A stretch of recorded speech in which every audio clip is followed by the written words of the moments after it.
दोस्तों, किसी के भी मन की बातें जानने के लिए 3 तरीके होते हैं, लेकिन इन तीनों तरीकों को समझना अति आवश्यक है। यदि आप इन तीनों तरीकों को समझ लेते हैं तो आप किसी के भी मन की बातें बड़ी ही आसानी से जान सकते हैं, समझ सकते हैं। तो चलिए इसे एक बुद्ध कहानी के माध्यम से समझते हैं कि किस तरह से आप दूसरों की मन की बातें जान सकते हैं, समझ सकते हैं। बहुत समय पहले की बात है। एक छोटा सा गांव था। उस गांव में 2 भाई रहा करते थे। बड़ा भाई अंधा था, जिस कारण वो हमेशा घर पर ही बैठा रहता था, और छोटा भाई खेती किया करता था। लेकिन खेतों में अधिक जानवर आने से पूरी फसलें नष्ट हो जाती थीं, जिस कारण छोटा भाई बहुत परेशान हो चुका था। तभी उसे एक तरकीब सूझी। एक दिन उसने सोचा, खेतों में से इन जानवर को भगाने के लिए क्यों ना मैं अपने बड़े भाई की मदद लूं। वैसे भी बड़े भैया अंधे हैं। अगर वह खेत में बैठे रहेंगे और जानवरों की आहट आने पर वो उन्हें जोर से चिल्लाकर भगा सकते हैं, जिससे हमारी फसलें बच सकती हैं। इसलिए उन्हें मैं खेत में बिठा देता हूं। ये सब सोच विचार करने के बाद उसने अपने खेत में ही एक छोटी सी झोपड़ी तैयार की और अपने अंधे भाई को उस खेत में बिठा दिया और उनसे कहा, भैया, यदि कोई जानवर की आहट आपको सुनाई दे तो आप जोर जोर से चिल्लाना। ये सुनकर वो जानवर यहां से भाग जाएंगे और हमारी फसलें नष्ट होने से बच जाएगी। बड़ा भाई अपने छोटे भाई की बात मान लेता है और वो उस दिन से खेत में ही रहना शुरू कर देता है। जब भी किसी जानवर की आहट उसे सुनाई देती तो वो तुरंत जोर जोर से चिल्लाना शुरू कर देता, जिससे वो जानवर उसके खेतों से भाग जाते। ऐसा करते करते कई दिन बीत चुके थे। तभी एक दिन उसके खेत में एक हिरण भागता हुआ आता है और वह खेत के बांध को तोड़कर वहां से भाग गया। लेकिन उसी हिरण का पीछा करते हुए एक राजा भी उस खेत में आ पहुंचा। तभी राजा की नजर उस अंधे भाई पर पड़ती है। राजा उस व्यक्ति से कहता है, देखो, मैं यहां पर एक जानवर का पीछा करते हुए आया हूं। क्या तुमने उस जानवर को यहां पर देखा है? इस पर वो व्यक्ति कहता है, हे राजन, मैं तो अंधा हूं, मैं भला किसी जानवर को कैसे देख सकता हूं। लेकिन मैं आपको इतना जरूर बता सकता हूं कि जो जानवर मेरे खेतों से होकर भागा है वो आपके लायक नहीं है। आप उसके पीछे अपना समय यूं ही व्यस्त कर रहे हैं। राजा उस अंधे व्यक्ति की बात सुनकर बड़ा अचरज में पड़ गया। वो ये सोचने लगा कि आखिर ये तो अंधा है, फिर इसे कैसे पता कि जिस हिरन को मैं तलाश रहा हूं वह हिरन मेरे लायक है ही नहीं। ये अंधा व्यक्ति मुझे कैसे बता सकता है? तभी राजा उस अंधे व्यक्ति से कहता है, कहीं तुम मुझसे झूठ तो नहीं कह रहे? एक तरफ तुम ये कहते हो कि तुम अंधे हो और दूसरी तरफ तुम ये भी कह रहे हो कि जो जानवर यहां से भागा है वो मेरे लायक नहीं है। इस पर वो अंधा व्यक्ति कहता है, हे राजन, जिसे आप एक हिरण समझ रहे हैं, असल में वो एक हिरण नहीं है बल्कि एक हिरणी है, और वो भी गर्भवती है। और जहां तक मुझे ज्ञान है, मैंने कभी किसी राजा को किसी गर्भवती हिरणी का शिकार करते हुए नहीं सुना है। और इसी कारण मैं आपसे ये कह रहा हूं कि वो हिरणी आपके लायक नहीं है। आप उसके पीछे अपना समय व्यर्थ ना करें। यह सुनकर राजा और भी अचरज में पड़ गया। वो ये सोचने लगा कि आखिर ये अंधा आदमी ये कैसे जान सकता है कि वो हिरणी है और गर्भवती है। राजा कुछ देर सोच विचार करने के बाद अपने सेनापति से कहता है, सेनापति जी, मुझे वो जानवर जिंदा चाहिए, क्योंकि मुझे यह पता करना है क्या वह हिरणी है और क्या वह गर्भवती है। क्योंकि यह अंधा आदमी बहुत विश्वास के साथ कह रहा है और मुझे इस बात की पुष्टि करनी है। यदि वह हिरणी हुई और गर्भवती हुई तो वह हमारे शिकार के लायक नहीं है, क्योंकि हम तो एक हिरण का पीछा कर रहे थे। इसलिए जाओ और पता करो कि क्या वो हिरणी है। सेनापति राजा से आज्ञा लेकर आगे की ओर बढ़ चलता है और कुछ देर बाद जब वह वापस लौट कर आता है तो वह राजा को कहता है, हे राजन, इस अंधे आदमी ने जो भी बातें कही हैं वो बिल्कुल सही हैं। वो एक हिरणी ही है और वह गर्भवती भी है। यह सुनकर राजा आश्चर्यचकित रह गया। उसे समझ नहीं आ रहा था कि आखिर अंधा आदमी कैसे पता कर सकता है कि वह जानवर एक हिरणी है, और तो और वह गर्भवती है। भला एक अंधा आदमी यह कैसे देख सकता है, यह कैसे जान सकता है? आखिर इसे यह कैसे पता चला? ऐसे कई सारे प्रश्न अब राजा के मन में उमड़ने लगे। अब राजा ने यह ठान लिया था कि मुझे इस बात की तह तक पहुंचना ही है कि आखिर यह अंधा आदमी कैसे जानता है कि वह जानवर एक हिरणी है। यह सोचकर राजा उस अंधे आदमी के पास जाता है और उस अंधे आदमी से कहता है, देखो, मैं ये तो नहीं जानता कि तुम सचमुच अंधे हो या नहीं, लेकिन मैं तुमसे एक बात जानने आया हूं। क्या तुम मेरे प्रश्न का सही सही जवाब दोगे? इस पर अंधा व्यक्ति कहता है, हे राजन, आप जो कुछ पूछना चाहते हैं मुझसे पूछ सकते हैं, मैं आपको बिल्कुल सच सच जवाब दूंगा। इस पर राजा कहता है, देखो, एक तो तुम कहते हो कि तुम अंधे हो और दूसरी तरफ तुमने यह बता दिया कि जिस जानवर का पीछा मैं कर रहा हूं वह एक हिरणी है, और तो और वह गर्भवती भी है। आखिर तुम्हें यह कैसे पता चला? तुम्हारे खेत में और भी तो जानवर आते होंगे, और भी तो जानवर यहां से गुजरते होंगे, फिर तुमने यह कैसे अंदाजा लगाया?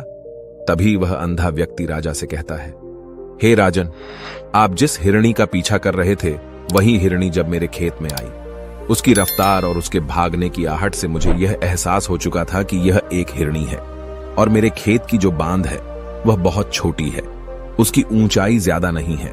यदि कोई हिरण होता तो उस बांध को बड़ी आसानी से लांघ जाता, लेकिन वह हिरणी इस बांध को तोड़कर भागी है, और यदि वह इस बांध को छलांग लगाकर पार करने का प्रयास करती तो इससे उसके बच्चे को खतरा होता, और इसी बात से मैंने यह पता लगा लिया कि वह गर्भवती है। इस कारण वह ज्यादा ऊंची छलांग न लगाकर मेरे खेत की बांध को तोड़ते हुए भाग गई। इस पर राजा के मन में एक और प्रश्न उठा। राजा ने कहा, किंतु तुम्हें कैसे पता चला कि वो एक हिरणी ही है? और भी तो कोई जानवर यहां पर आ सकते हैं। इस पर वो अंधा व्यक्ति कहता है, हे राजन, मैं पूरा दिन सुबह शाम यहीं पर बैठा रहता हूं, और मेरी सुनने की शक्ति बहुत तेज है। मैं ये बाफ जाता हूं कि कौन सा जानवर मेरे खेत में आया है, और उसी के आधार पर मैं जोर जोर से चिल्लाता हूं ताकि वो मेरे खेत से भाग जाए और मेरे खेत की फसलों को नष्ट न कर पाए। राजा उस अंधे आदमी का यह जवाब सुनकर पूरी तरह से संतुष्ट हो चुका था। वो मन ही मन ये सोच रहा था कि आदमी भले ही अंधा हो, लेकिन ये तो बड़ा ज्ञानी मालूम पड़ता है। इस आदमी से कुछ ना कुछ तो काम निकलवाना ही चाहिए। ये विचार लिए हुए राजा वहां से वापस अपने महल की ओर लौट जाता है। राजमहल पहुंचते ही राजा उस अंधे व्यक्ति से कहता है, आप तो बड़े ज्ञानी व्यक्ति है, आपको किसी भी बात का पता बड़ी आसानी से चल जाता है। आज मैंने आपको यहां पर इसलिए बुलाया है क्योंकि मैं आपसे ये जानना चाहता हूं कि मेरी पत्नी पतिव्रता है या नहीं। इस पर वो अंधा व्यक्ति कहता है, हे राजन, ये कैसा प्रश्न हुआ? इस पर राजा कहता है, मैंने आपसे बिल्कुल उचित प्रश्न किया है, मुझे इस प्रश्न का उत्तर दीजिए। इस पर वो अंधा व्यक्ति कहता है, हे राजन, ये सारी बातें जाने दीजिए। आपकी शादी को इतने साल बीत चुके हैं और अब आप ये बात क्यों जानना चाहते हैं? आपके मन में ऐसे प्रश्न क्यों उठ रहे हैं? इस पर राजा जिद करते हुए कहता है, देखिए, आपको मुझे इस प्रश्न का उत्तर तो देना ही होगा। यदि आप मुझे इस प्रश्न का उत्तर नहीं देंगे तो मैं आपको मृत्युदंड दे दूंगा। राजा के मुख से यह बात सुनकर वो अंधा व्यक्ति कहता है, हे राजन, यदि आप इस प्रश्न का उत्तर चाहते हैं तो उसके लिए आपको मेरा एक काम करना होगा। राजा कहता है, बोलो, मुझे क्या काम करना होगा? इस पर व्यक्ति कहता है, इसके लिए आपकी पत्नी को मेरे साथ कमरे में अकेले छोड़ना होगा। उस अंधे व्यक्ति की यह बात सुनकर राजा पहले तो क्रोधित हो जाता है, लेकिन फिर कुछ सोच विचार करने के बाद वह उस व्यक्ति की बात मान लेता है और अपने सेनापति को आदेश देता है, सेनापति जी, इस व्यक्ति को और मेरी पत्नी को एक कमरे में कुछ देर के लिए अकेला छोड़ दे। सेनापति बिल्कुल वैसा ही करता है। अब राजा की पत्नी और अंधा आदमी एक कमरे में बंद हो चुके होते हैं। तभी वो अंधा आदमी राजा की पत्नी से कहता है, मुझे आपको छूना है। इस बात पर रानी अत्यधिक क्रोधित हो जाती है और उस अंधे आदमी को वो पकड़ पकड़ कर पीटने लगती है, कभी हाथों से तो कभी लातों से तो कभी पटक पटक कर। इस तरह से उन्होंने उस अंधे आदमी की खूब पिटाई की। उसके बाद किसी तरह से वह अंधा आदमी अपनी जान बचाकर वहां से भाग निकलता है और वह राजा के पास पहुंचता है और वह राजा से कहता है, हे राजन, आपकी पत्नी पतिव्रता नहीं है। यह बात सुनकर राजा अत्यधिक क्रोधित हो उठता है और राजा अपनी तलवार निकालकर सीधा अपनी पत्नी की ओर जाता है और क्रोधित होकर वह अपनी रानी से कहता है, रानी जी, आज मैं जो भी सवाल आपसे करने वाला हूं उसका मुझे सच सच जवाब दीजिएगा, और यदि आपने एक शब्द भी झूठ कहा तो मैं आपका अभी के अभी सर धड़ से अलग कर दूंगा। तभी आगे वह राजा कहता है, मुझे बताइए, क्या आप पतिव्रता हैं या नहीं?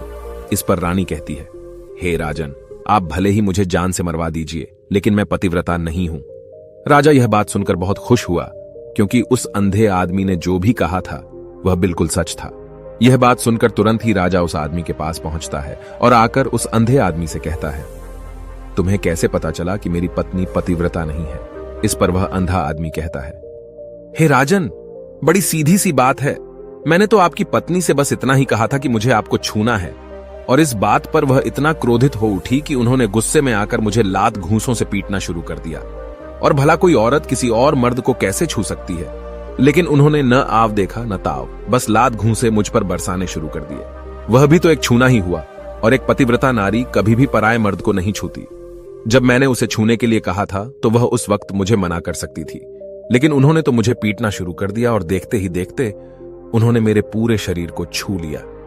अब आप ही बताइए, ऐसी स्त्री भला पतिव्रता कैसे हो सकती है? इस पर राजा कहता है, तुम तो बड़े ज्ञानी मालूम पड़ते हो। अच्छा ठीक है, चलो तुम मेरे एक प्रश्न का और जवाब दो। यदि तुमने मुझे इस प्रश्न का सही सही जवाब दे दिया तो मैं तुम्हें यहां से जाने दूंगा। आगे राजा उस अंधे आदमी से कहता है कि तुम मुझे यह बताओ, क्या मैं सच में अपने पिताजी का ही बेटा हूं या फिर किसी और का? इस पर वह अंधा भी कहता है, हे राजन, इस बात से आपका क्या लेना देना? आप किसी की भी औलाद हो, आखिर आप हैं तो इस राज्य के राजा, इसलिए इस प्रश्न को जाने दीजिए।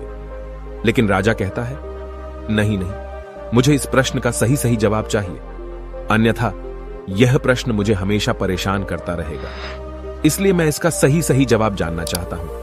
यदि तुम इसका सही सही जवाब दे देते हो तो तुम यहां से जा सकते हो, मैं तुम्हें नहीं रोकूंगा। इस पर वह अंधा आदमी कहता है, हे राजन, इसके लिए तो मुझे आपके मां के पास भी जाने की कोई आवश्यकता नहीं है। मैं आपको अभी अभी यह बता सकता हूं कि आप किसकी औलाद हैं, लेकिन उससे पहले मैं चाहता हूं कि आप मुझसे एक वादा करें कि आप मुझ पर क्रोध नहीं करेंगे। राजन ने कहा, मैं तुमसे वादा करता हूं, मैं तुम पर क्रोध नहीं करूंगा। इसके बाद वह अंधा आदमी राजा से कहता है, हे राजन, आप है तो अपने ही पिता के पुत्र, लेकिन आप पर एक कंजूस सेठ की छाया पड़ी हुई है। यह सुन राजा बहुत क्रोधित हो उठा और वह तुरंत तलवार निकालकर अपनी मां के पास जा पहुंचा। वह वहां पर पहुंचने के बाद अपनी मां से कहता है, मां, मुझे सच सच बताइए, क्या मैं अपने ही पिता का पुत्र हूं या नहीं? यदि आपने मुझे सही सही नहीं बताया तो वह यहीं पर अपने प्राण त्याग दूंगा। मुझे बताओ क्या सच है? इस पर उस राजा की मां कहती है, बेटा, तू है तो अपने ही पिता का पुत्र, लेकिन तुम्हारे ऊपर एक कंजूस सेठ की छाया पड़ी हुई है। जब मैं एक बार नहाने के बाद अपना मुंह आईने में देख रही थी, तभी उस कांच के पीछे मुझे एक कंजूस सेठ नजर आता है और उसी की छाया तुम पर पड़ चुकी है। यह सुन राजा बहुत खुश हो जाता है और वह तुरंत दौड़ा दौड़ा वापस उस अंधे आदमी के पास पहुंचता है और उस अंधे आदमी से कहता है, तुम्हें यह कैसे पता चला कि मुझ पर एक कंजूस सेठ की छाया पड़ी हुई है? इस पर वह आदमी कहता है, हे राजन, आपने मुझसे कई सारे सवाल पूछे जिनका जवाब मैंने आपको सही सही दिया है। यदि कोई और राजा होता तो मुझे इसके बदले में ढेरों सारे इनाम मिल चुके होते, लेकिन अब तक आपने एक फूटी कौड़ी तक नहीं दी है। इस बात से ही मैंने अंदाजा लगा लिया था कि आप बहुत कंजूस हो। यह बात सुनकर राजा जोर जोर से हंसने लगा और कहता है कि आप जो भी मांगेंगे वह मैं आपको अवश्य दूंगा, लेकिन मुझे यह बताओ कि तुम्हें कैसे पता चल जाता है कि कौन सी बात सही है और कौन सी गलत?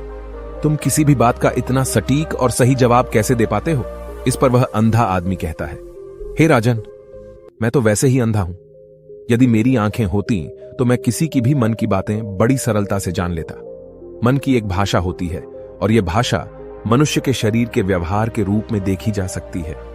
उसकी आंखों से, उसके होठों से, उसके काम करने के तरीके से, उसकी क्रियाओं से पता किया जा सकता है कि उसके मन में क्या चल रहा है। उसके आधार पर हम किसी के भी मन की बातें जान सकते हैं, लेकिन मैं तो अंधा हूं, मैं देख नहीं सकता, इसलिए मैं क्रियाओं से देखता हूं।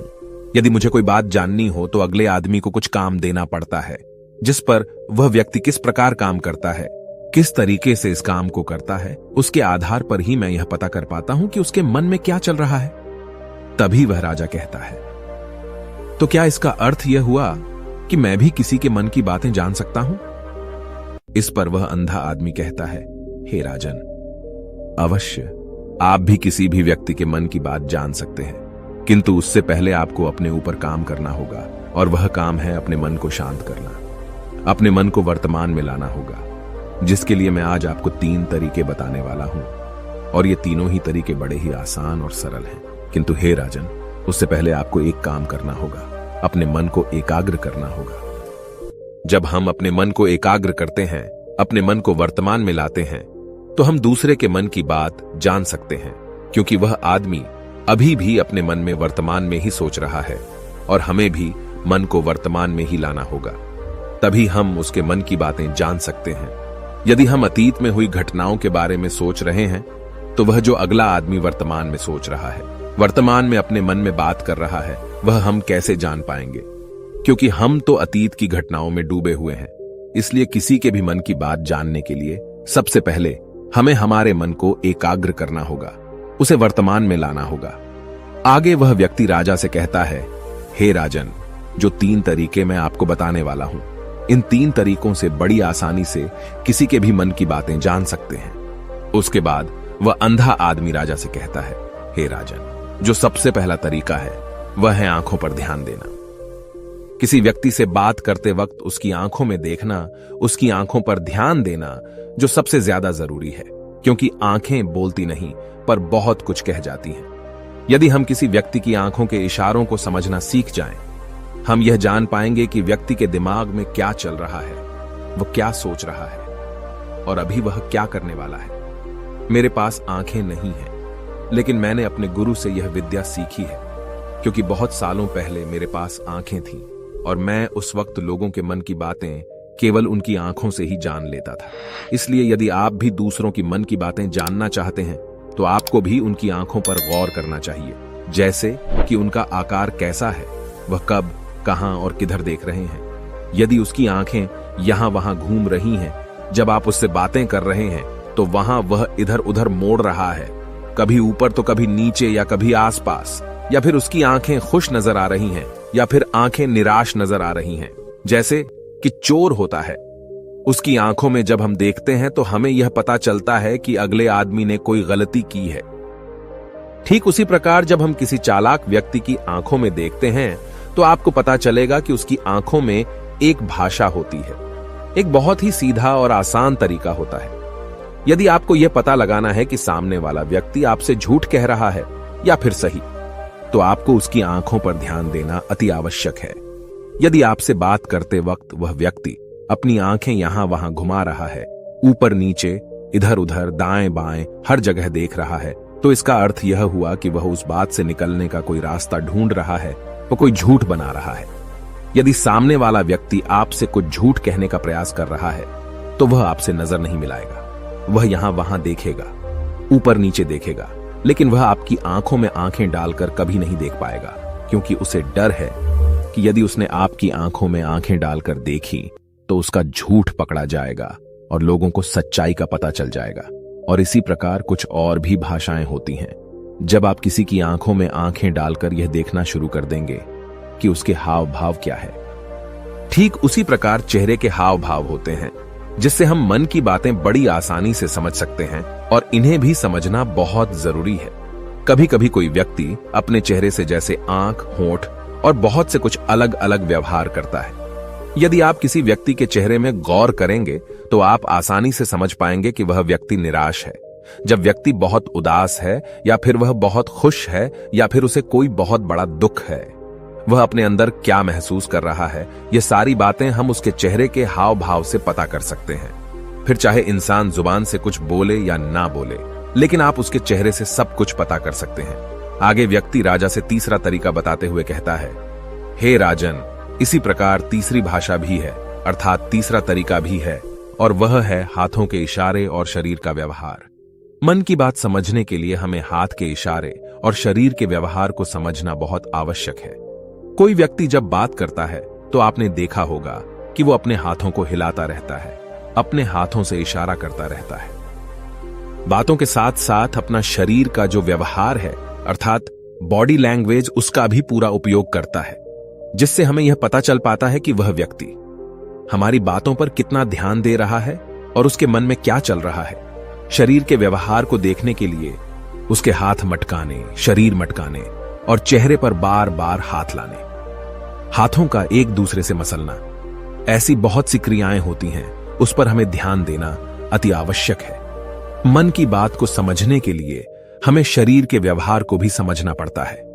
यदि हम इन 3 तरीकों को सही तरीके से ध्यान देकर इन 3 तरीकों को अच्छे से समझ लेते हैं तो हम बहुत जल्दी किसी भी व्यक्ति के मन की बातें बड़ी सरलता और सहजता से जान सकते हैं।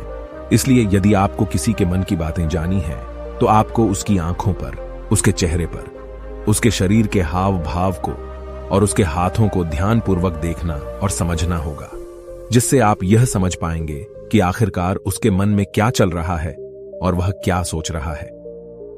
लेकिन उनसे पहले आपको अपने मन को एकाग्र करना होगा, शांत करना होगा और अपने मन को वर्तमान में लाना होगा। तभी आप उस व्यक्ति की इन सभी क्रियाओं पर ध्यान दे पाएंगे, उन्हें समझ पाएंगे। अन्यथा आप यदि अतीत की घटनाओं में व्यस्त हैं, भविष्य की योजनाओं में व्यस्त हैं, तो आप उस व्यक्ति के हाव भाव पर कभी ध्यान ही नहीं पाएंगे और न ही आप कभी यह समझ पाएंगे कि आखिर उस व्यक्ति के मन में क्या चल रहा है, वह क्या सोच रहा है। आपने देखा होगा कि ऐसे कई बड़े संत महात्मा हैं जो बड़ी ही शांति से आपको देखते हैं और आपको देखकर ही ये बता देते हैं कि आपके मन में क्या चल रहा है, आप उनसे क्या जानने आए हैं। और इसका सबसे बड़ा प्रमुख कारण यही है कि वह आपको पढ़ सकते हैं, आपको समझ सकते हैं, आपकी मन की बातें जान सकते हैं, क्योंकि उनका मन एकाग्र है, शांत है। और यही कारण है कि वह आपके मन की बातें बड़ी सरलता से समझ जाते हैं। यदि आपने अब तक पूरी कहानी को सुना है तो मैं आपसे एक छोटा सा अनुरोध करना चाहता हूं। कृपया इस चैनल को सब्सक्राइब करें ताकि मैं आपके लिए और भी ऐसी ही ज्ञान से भरपूर कहानियां लेकर आ सकूं। नमो बुद्धाय। मिलते हैं एक नई कहानी के साथ अगली वीडियो में।